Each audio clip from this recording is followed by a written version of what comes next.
What's happening, everybody? Hope you have your pentatonic hands ready. We got a pentatonic lesson for you here today. Before we get going, if you want to grab the tabs, you totally can. You can check out my free guitar course, the Fretboard Decoder. It actually would probably expand pretty well past the pentatonic scale. It's focused on your major scale, but could be definitely useful with kind of these concepts that we're going to throw in here. So we were talking about something that I stole from good old Warren D. Martini.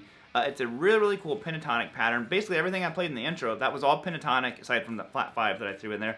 But it really opens up your pentatonic scale. I'm gonna give you guys basically a couple different examples of these patterns that I'm talking about, the shape, and then I'm gonna give you 3 licks here at the end. So let's just go ahead and jump into this. Now the first thing you do need to have underneath your fingers is, of course, your pentatonic boxes. I recommend having all 5 of them down, and you'll be able to see these patterns real clearly, these shapes that I'm going to show you. If you don't, I recommend maybe learning that before this. It'll make a lot more sense if you already know them. But let's go ahead and dive into this. So the first thing we're going to do is we're going to start in box 1 of our good old A minor pentatonic scale. Now, a challenge that I love to do with myself is try to make a scale not sound like itself. Now, a pentatonic scale is the ultimate rock scale.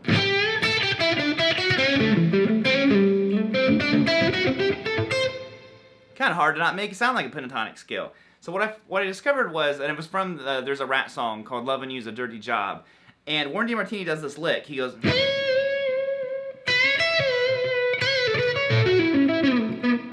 right there. There's the pattern. So he's basically outlining a minor chord, and I'm not so much thinking of just the chord that I'm outlining when I'm doing these shapes. Sometimes I'm just thinking of the shape itself, but they are essentially chords as well. So what I started noticing was, I was like, oh, there's all kinds of diagonal shapes to the pentatonic scale, and it got me to stop playing my pentatonics like that, and more, these kind of more diagonal, different shapes and patterns and stuff like that. So I'm going to break down these for you, and then we're going to expand on them a little bit, and then I'm going to give you some licks. So right here, we're going to go 8 on the low E string, 7 on the A, and then 5 on the D. Now that's basically a C major chord. Okay? But if you look at it inside of box 1, there's our shape. Now it's a little bit different, and our notes are not in line. That's one of the best things you can do to make a scale not sound like a scale. Stop playing stuff in order. So already we're jumping out of order. Okay? Now there's a couple more here in this little shape, and the next one that I like to do is this one.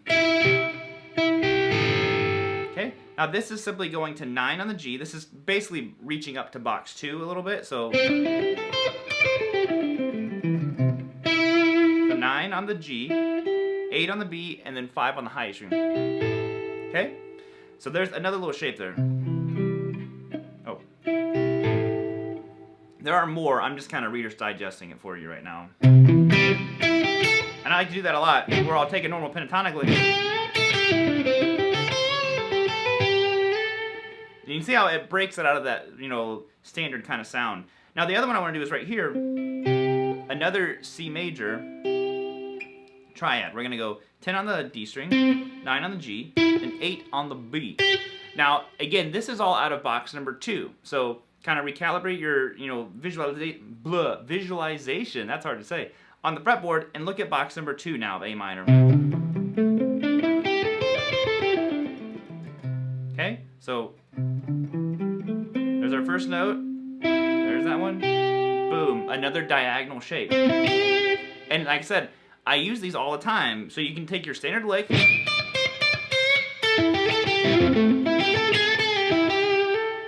all of a sudden, new life into all these, licks that you've played 1,000 times. Start throwing these diagonal shapes, you're going to see a lot of stuff light up for you on the fingerboard.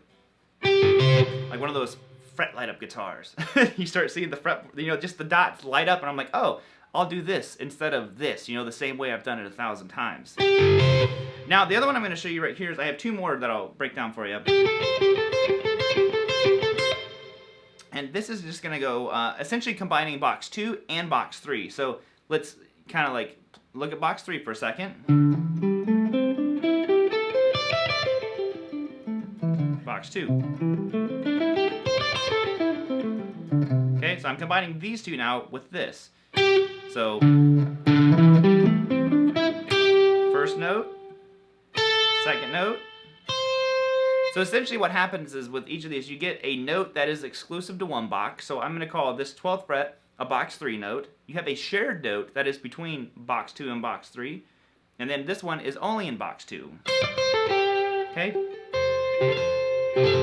But again, it's a cool shape to throw in here, because if you're doing... There's your standard blues lick. You don't... Hey, what if you want...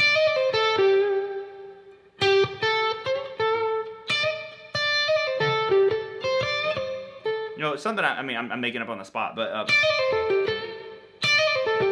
boom, right there. It's starting to sound a little bit different.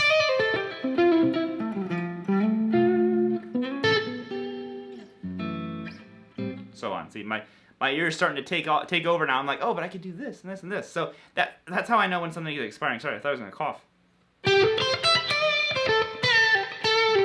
Okay, so right there, that shape, and the last one I'm gonna show you right here is, again, so this is, when I add a note here in a second, they're essentially all minor 7s here in just a second, the way that I'm viewing them anyways. Minor 7s or minor seconds? Minor 7 is what I meant. But right now it's just a good old minor. So we're going to go 14 on the G, 13 on the B, and 12 on the high E string. Okay, now this is a simple A minor chord, but now we're in box 4. This is actually directly taken from Warren DeMartini. So he was playing out of F sharp whenever he did it in his lick, but this would be A minor. And like I said, make sure you check those licks out at the end after I show you these examples. I'm gonna, throw some stuff in here for you.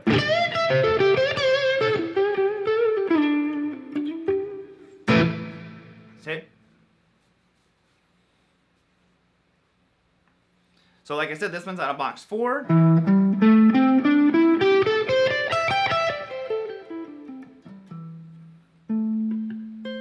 There we have it. So there are the 3, 4, 5, how many examples it just gave you? I didn't even think to count.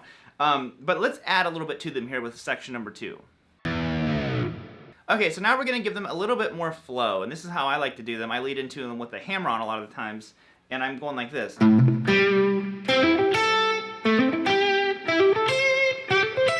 This is turning them into minor 7 arpeggios. I'm going to go 5 to 8 on the low E string, 7 on the A, and then to 5. So I'm just adding that one note. So root, minor 3rd, 5th, minor 7, making it an A minor 7 chord. Now the next one, I'm going to go 5 on the G, 9, 8, 5. Okay? So I'm starting on my minor 3rd, going to the 5th. There's your minor 7, and then to root. Like I said, it just gives it more like a bounce to it, and it's a 4-note sequence, so more flow. Now the next one, I'm going to go 7 to 10 on the D, 9, 8, 10. Notice how now I'm kind of utilizing more of a sweep picking style of playing these, but if I was doing a more lick format,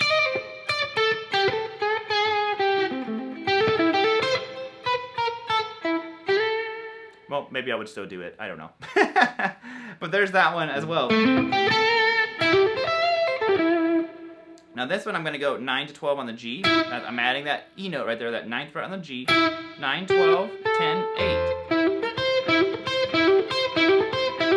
Okay, shifting up, 12, 14. I'm adding that 12, 13, 12. And you can keep going with these. I extend them quite a bit. All over the place, but just mess around with that part right there. Just get those under your hands, and then you'll start kind of adapting them into your regular playing. Then you can use them effortlessly and not think of it so much. Because even though they're different, they still sound like an exercise right now. It doesn't quite sound like we're going... Boom. That sounds musical. It can be used, but I like the other one.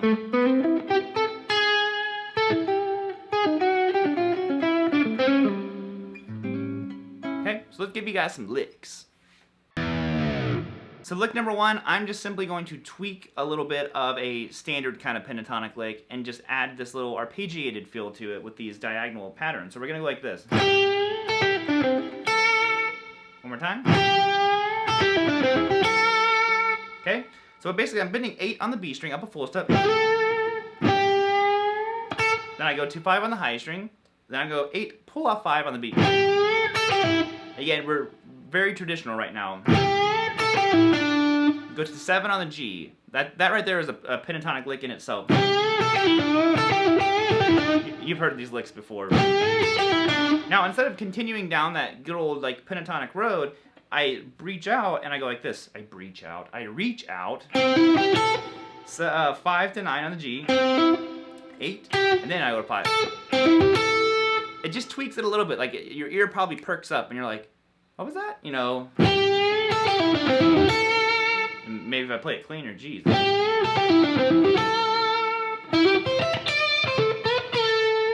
Okay, so there's that one. And I already, like I said, it just starts simple. A lot of people try to start way too complex. Just start really simple.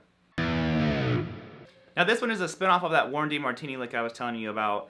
It's simple, like I said. We're trying to be simple here. We're not getting too crazy. But already, it's like it has that bluesiness, but then it's like different. I don't know, that's the way it sounded in my ears.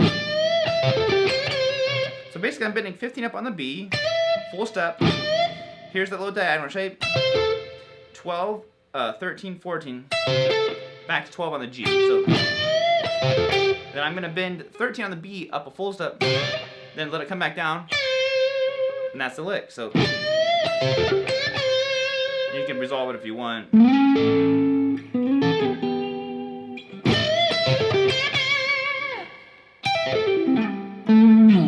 There you go.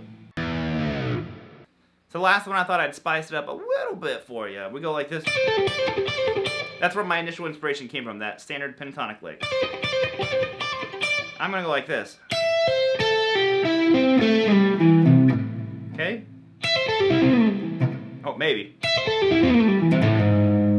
Ooh, surprise note there at the end. So basically, I'm reaching up, and I'm gonna go 12, pull off to 8 on the highest string. 10 to 8 on the B. Here's that diagonal shape, 9 on the G to 10 on the D. And I'm sliding down now, so I go pull off the 5, next diagonal shape, 7, 8, 5. So I have, if you want to get spooky, there you have it. So